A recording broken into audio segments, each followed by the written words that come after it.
नमस्कार, आप देख रहे हैं एनएमएफ न्यूज। आपके साथ मैं हूं भून शर्मा। दिल्ली का बम धमाका, एक झटका, एक डर, एक सन्नाटा और अब एक खौफनाक शक भी।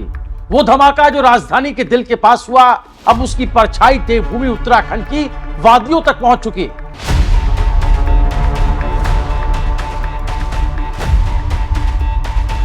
ये कोई मामूली खबर नहीं है दोस्तों, ये कोई लोकल चौक चौराहे की बात नहीं हो रही। जब जांच एजेंसियों के कदम पहाड़ों की ओर बढ़ते हैं तो समझ लीजिए मामला सिर्फ संदेह का नहीं रह जाता है, मामला राष्ट्रीय सुरक्षा का बन जाता है। दिल्ली बम ब्लास्ट की जांच में केंद्रीय जांच एजेंसी यानी एनआईए जुटी हुई है। अब हल्द्वानी और नैनीताल तक एनआईए पहुंच चुकी है। सबसे पहले बात हल्द्वानी की करते हैं। शुक्रवार और शनिवार की दरमियानी रात करीब 3 बजे का वक्त रहा होगा, यानी आधी रात, जब पूरी दुनिया सो रही थी। तभी बनभूलपुरा इलाके में national investigation agency, Delhi police और उत्तराखंड एसटीएफ की टीम पहुंचती। 2 लोगों को हिरासत में लिया जाता। करीब 20 घंटे की लंबी पूछताछ शुरू की जाती। मोबाइल फोन खंगाले जाते हैं, लैपटॉप्स की स्कैनिंग की जाती है, कॉल डिटेल्स और चैट हिस्ट्री की परत दर परत जांच होती है। और इसी बीच सामने आता है बनभूलपुरा का एक नाम, जहां इससे पहले भी कई बार माहौल तनावपूर्ण रहा है। सूत्रों का दावा है कि जिनसे पूछताछ हुई उनमें एक स्थानीय मस्जिद का इमाम और उसका एक सहयोगी शामिल था। कहा गया कि दोनों का संबंध संदिग्ध नेटवर्क से हो सकता है।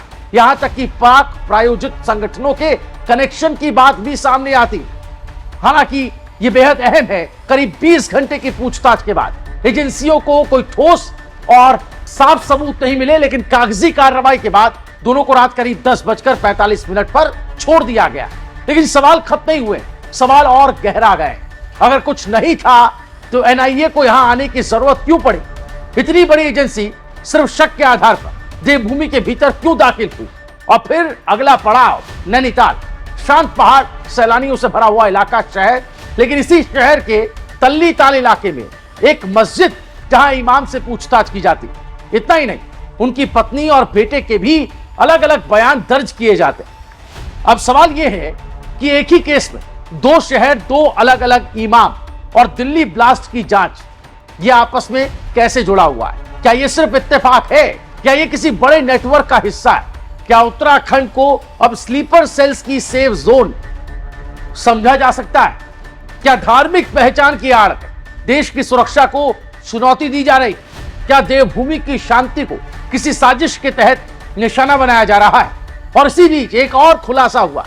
दिल्ली ब्लास्ट मामले में 3 डॉक्टर और एक मौलवी की हिरासत 10 दिन बढ़ाई जा चुकी है।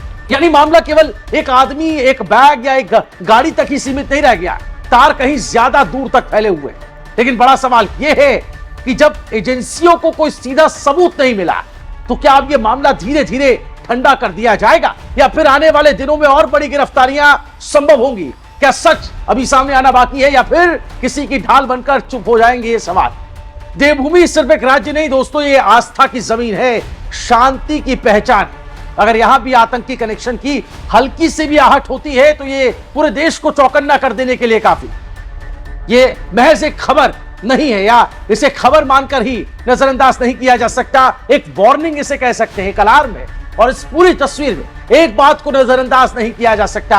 उत्तराखंड में मुख्यमंत्री पुष्कर सिंह धामी की सरकार जिस तरह से लगातार वेरिफिकेशन ड्राइव चला रही है, घुसपैठियों की पहचान कर रही है और अवैध कब्जों के खिलाफ एक्शन लिए जा रहे हैं, वो इस तरह के संवेदनशील ऑपरेशंस में अहम भूमिका निभा रहे हैं। राज्य में चल रहा व्यापक सत्यापन अभियान केवल फॉर्मेलिटी नहीं है, औपचारिकता नहीं है, बल्कि ये डेमोग्राफी बदलने वालों की कमर तोड़ने का एक मजबूत हथियार बन चुका है। बांग्लादेशी और रोहिंग्या घुसपैठियों की शिनाख्त, फर्जी दस्तावेजों पर रह रहे लोगों की पहचान, लैंड जिहाद के नाम पर की जा रही जमीनों की घुसपैठ पर जो बुलडोजर कार्रवाई हो रही है, वो केवल जमीन खाली नहीं करा रही, वो एक संभावित खतरे को जड़ से खत्म कर रही।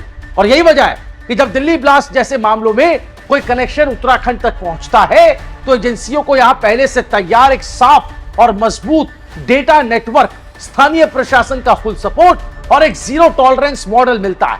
यानी साफ है, जो भी देवभूमि की शांति से खलल की कोशिश करेगा, जो भी यहां की डेमोग्राफी से छेड़छाड़ करेगा, जो भी धर्म, पहचान या नकाब की आड़ में देश विरोधी एजेंडे पर काम करेगा, धामी सरकार की नीति उसके खिलाफ दीवार बन चुकी हो और यही सख्ती आने वाले दिनों में कई बड़े खुलासों की वजह भी बन सकती है। और सवाल सिर्फ ये नहीं कि दिल्ली ब्लास्ट का अगला कनेक्शन कहां मिलेगा, सवाल यह है कि उत्तराखंड में क्या किसी साजिश के लिए अब कोई जगह बची है।